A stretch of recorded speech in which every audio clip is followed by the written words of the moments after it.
members of the House of Commons, together with other members of our late Majesty Privy Council, representatives of the realms and territories, aldermen, citizens of London, and others, do now hereby, with one voice,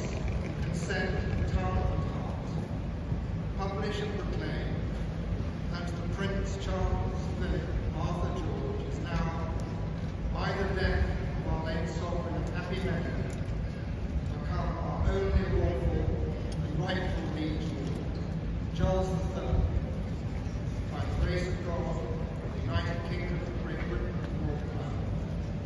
Ireland, and his other realms and territories, King, head of the Commonwealth, defender of the faith, to whom we do acknowledge all faith and obedience,